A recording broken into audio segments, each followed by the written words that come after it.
Hello, everyone. Thanks for coming.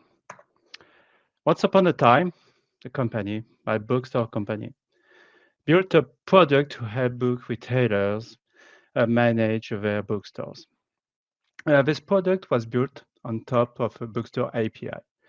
This API was just a crude API with get, post, put operations. And this product was composed by two systems, the bookstore systems, it was the core of the system, and the bookstore IAM system, allowing identification authorization mechanism. Under the hood, this platform was based on the microservices pattern.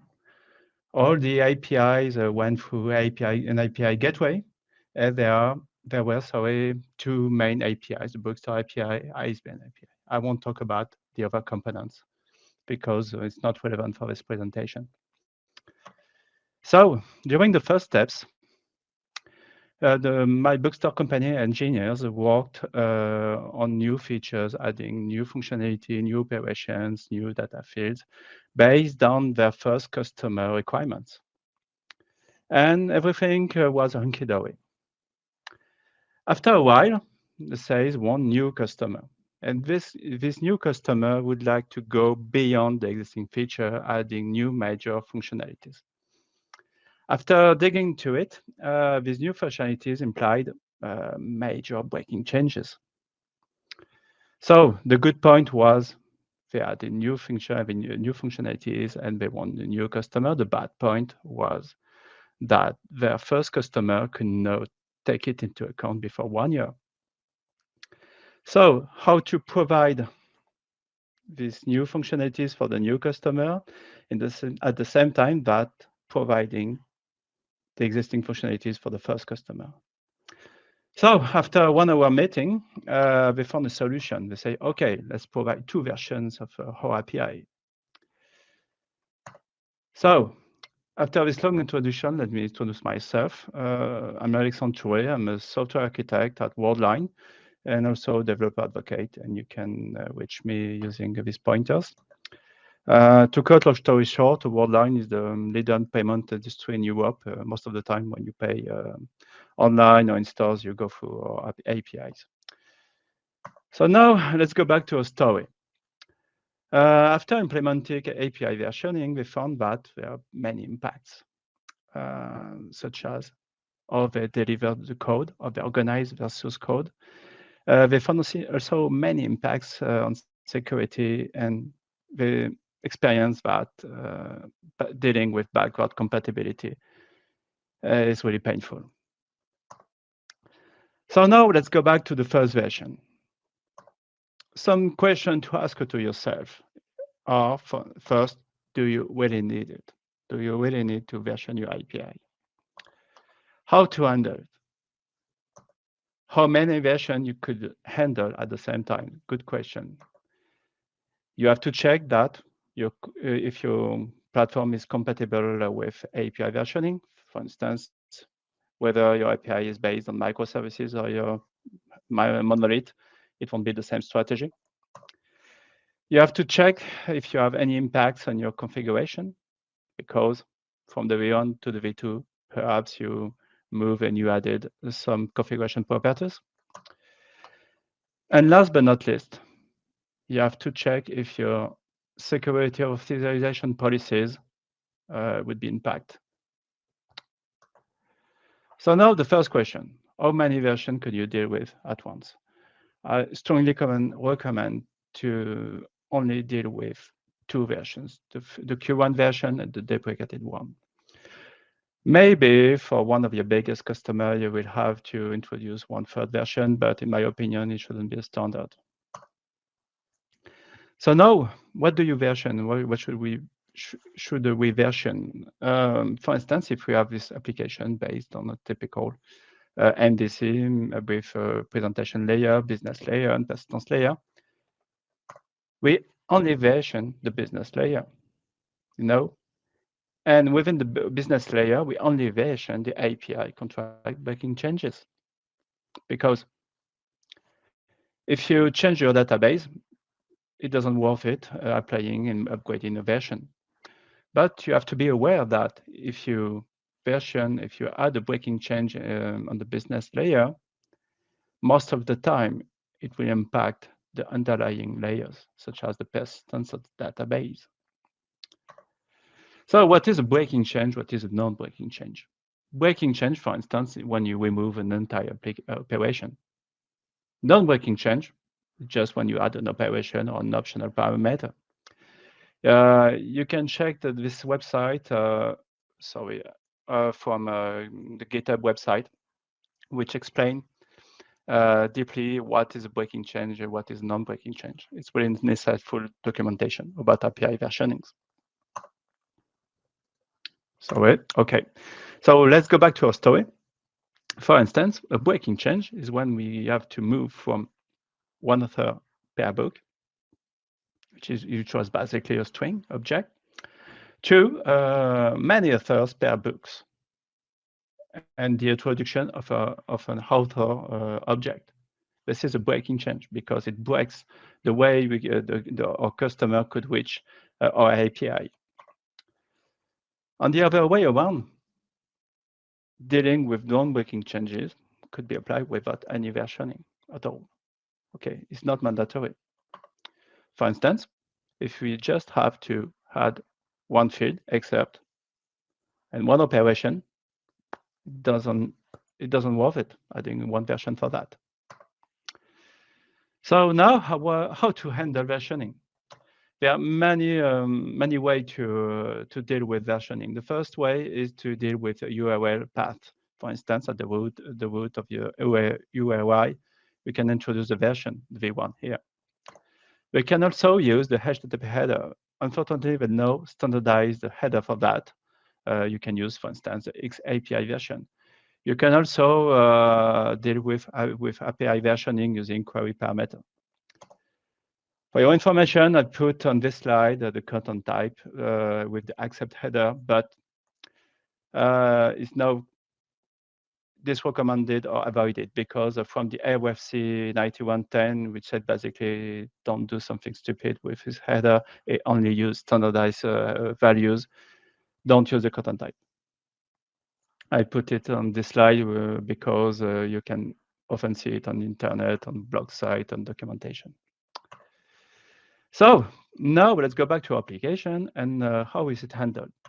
Basically, when you have to deal with the API versioning, we deal with it on the API gateway. Why? Because it's on Trader. But you have to check that there are many impacts on the underlying system, such as on Bookstore API with the ISBN API. For instance, if the Bookstore API v1 version, we have to deal with the ISBN v1. By the way, it will deal with versioning. And I strongly suggest to have cohesive versioning between within your microservices namespace. For instance, the Bookstore API must only reach the ISBN v1. The Bookstore API v1 to the ISBN v1. So now let's. What about the main IT companies? How they deal with the API versioning? For Google use URL specification versioning. All the version evolve through working changes. You have dedicated roadmap for that. Spotify does the same, but they stick to v1. They didn't introduce new features, or maybe they put the v1 and evolved their API. And GitHub use header specification versioning using the XGitHub API version. So now, if we think it's too complicated, and maybe you're right, you can postpone the usage of the API versioning and only put the first steps. For instance, if you use the URL versioning, you can put the version in URI and add all your modification without upgrading this version on the URL. You can do that as a Spotify did. And how is it implemented? For instance, on your API, Open API definition, you will see the v1 at the root of your API directly here at the suffix of your server. So now let's go back again to the story. I said during my introduction that the first another customer would like to add new functionalities. So the main point was not that my bookstore company want new customer, I would like to add new functionalities. The main point was that these breaking changes could not be handled by their first customer before 1 year. So there is more project management issue, I would say. So how is it translated or is it implemented? We have the first V1 for our first customer, and we have the V2 for our second customer. And we have to provide these two versions at the same time. So what would be the impacts? First impact, the first impact could be located first on the API contract. The way when they say API contract, I mean, what are the responses, what are the object in the responses, what are the error codes, the object in the request, and so on. After digging into this functionality, the bookstore engineer found many impacts on the database. Yes, because from just one field on the book, you have to create a table and relationships in the database to handle many authors per book. And last but not least, they found that they have to deal with backward compatibility with V1, because once you introduce a bug fix on the V2, you have to introduce also on the V1. So let's go back to microservices schema. We can see that on the API gateway, we expose both of the two versions. This is just a solution in implementation I did in the past. It fits very well for the microservices application, because we have two runtimes, the V2 here and the V1, the deprecated one. So we can expose both directly, and we have two runtimes, one for the current version, one for the deprecated one. And the main worry will be also dealing with the underlying system, because with the ISBN and the database, because you can imagine that changing from and moving from one author per book to several authors per books, you have to implement it at the end of the day in the database. So now, before jumping and implementing the API versioning, you have to be aware that API versioning could have several impacts, and it will impact your whole software development process. So be aware of that. Among other things, you will get these impacts. First, you have to adapt your source code management to deliver the same type many version. For instance, you have to use GitLab workflow. You have to adapt if you use a Git flow and such like. You have to check that your source code is compatible with delivering several versions at once. You will also have to take it into account when you deliver a jar, zip, a Docker image. You also have to be aware that, as I said in the introduction, the configuration could be impacted with your API versioning. For instance, from the V1 to the V2, perhaps you move and you change several configuration parameters.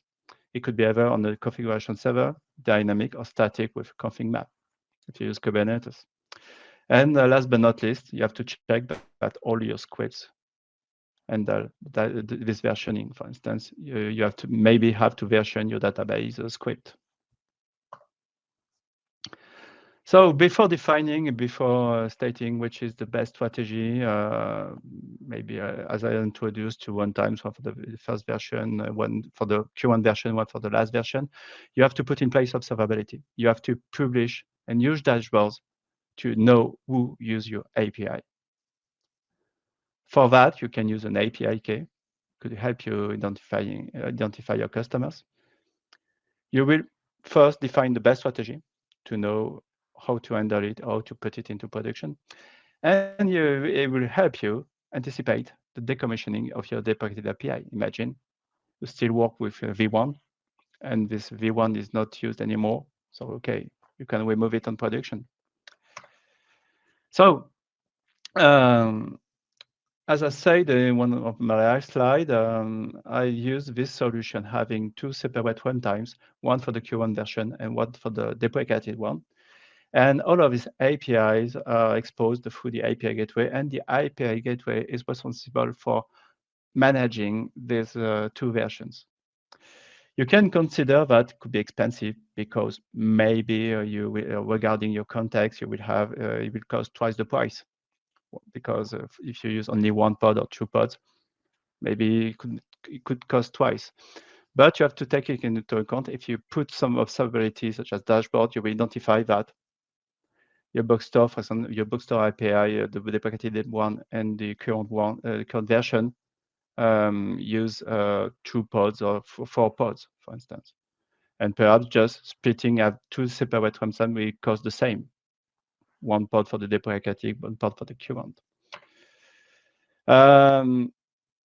If you heard about other solution, and some people say, okay, it's too complicated, or maybe because it's too expensive, and maybe you will have this kind of proposition. Only deploy the current version and have the API gateway, which expose both of the two versions and transforms the requested responses. Okay, don't do that. Why? Because it means putting some business logic on the API gateway. And good luck for debugging your API in production. And now, if your API is not strongly used, for instance, if you use just one pod for both of your versions, maybe you can mix these two versions in the same code base with one version with one package. I'm not a big fan of this solution. Why? Because it means when you debug, when you add a bug fix, when you evolve one package, you will have to test both of the two versions. You will have to test deeply with end-to-end test, maybe manual test onto production, but twice for the V1 and the V2. So take care and take it into account and identify if it's worth it. Last but not least, you have to think about communication. You have to share your strategy to present it to all the stakeholders, either internal or externals. From the developer to the customer, everyone must be aware about your strategy. You draft your roadmap, your change logs on a regular basis. And you can also use HTTP headers to indicate that your API is deprecated. For instance, deprecation and link. With these headers in your response, you can indicate easily that your API is deprecated, at least this version of the API. Now, what about the authorization? Imagine during the first steps, what I mean, for the first customer, my bookstore engineer created this authorization policy with 3 roles, which gathered several permissions. For the V2, they choose to refactor it. So we removed one policy, the search policy, and they also introduce a new role. This is a breaking change, clearly. Why? Because imagine we have the V1, the V2 exposed on the API gateway with the 3 roles. That means the search, the read. Imagine you remove the search, and you add the authors management. Okay, one point, it's a breaking change on the API gateway, but it will also be a breaking change on the underlying system, such as if you add just a check directly on the bookstore API, if user is in role search, it won't be in the role search anymore. So you have to deal with it and deal with these breaking changes also on the underlying systems. So you will have to keep in mind that you have to deal with these breaking changes on the API gateway and on the other systems. Now, another way to deal with security and versioning is to enforce your versioning with scopes. You can say, okay, these users are allowed to use this version of my API. For instance, here we have the book counts, the V1 of the first version of the books counts endpoint. And to reach it, to use it, you must have the scope book V1 with. And on the other way around, you can do the same with the V2. So to sum up about the authorization, you can have breaking changes in your authorization policies. Don't forget it. And don't hesitate to version your scopes and role, for instance, using the version as a suffix. So, to sum up, for your next APIs, avoid the versioning first. It's too complicated. If you don't need it, don't implement it from the outset. First, identify your breaking changes. It's really important. And work on the modularity of your APIs. It will help you minimizing the effect, the side effects of the API versioning. Think about observability. Identify who use this version of the API. And think that your API versioning will impact the whole software development process. So consider the big picture. And don't forget to communicate to all the stakeholders.